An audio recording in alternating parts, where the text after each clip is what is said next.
Dom here from Essential RC. Thanks for tuning in for another flight test. I have here the next RC plane in the Micro Warbird series from our friends at Hobbyking. This is the F4U Corsair that was preceded by the Tempest, the P51 and the Sky Raider.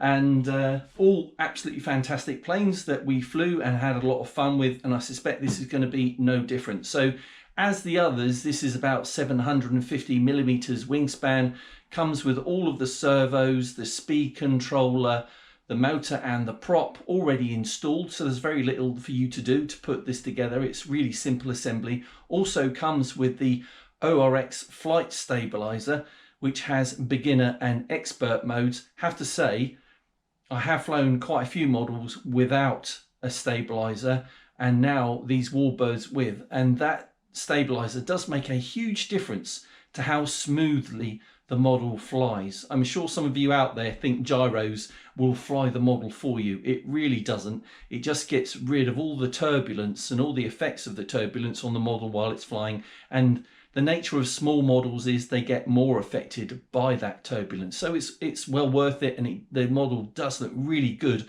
and locked in when you're flying it.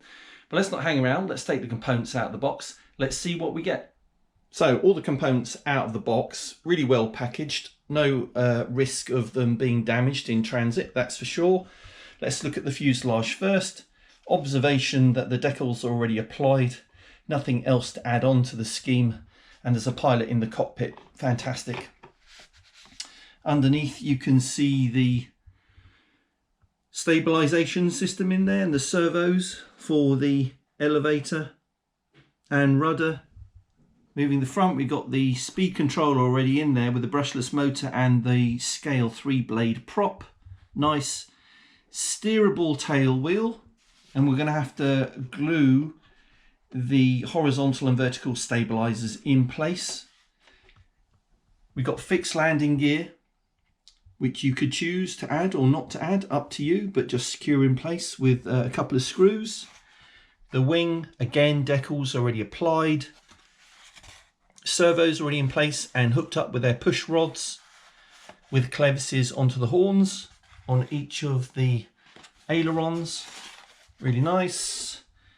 We've got fuel tanks to push in place or glue in place under the wing. We have missiles as well that we can glue in place as well under the wing. And I suspect that's a bolt to put the wing in place and a couple of spare clevises and a few other little bits. Oh, and a scale aerial to add on top and a bit of Velcro. Okay, so that's it. So rapid assembly. I will point out any tips afterwards, but I suspect this is going to go together so easily. I'm not going to waste your time going through an assembly video. There's just no need to do that because these things are so easy to put together. What we want to do is get this in the air and see how it flies. So it was no great surprise that I have absolutely no tips or advice on how to put this together, because it went together in 5 to 10 minutes. It was literally that simple. So I put my receiver in it. I've got my Orx 1 channel, my switch here at the back for beginner and expert modes on that Orx Flight Stabilizer, and I tell you what, it's going to be a good test of it today because it's 20 miles an hour at least on the windsock and a little bit chilly, but the sun is out actually, so we should get some good video. We've got the noise suppression on the mic, so because the wind noise today will be horrendous without that. So let's get it in the air, let's see how it flies.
I'm not sure it's possible to land it properly in this wind. It is so windy. Should we try once more?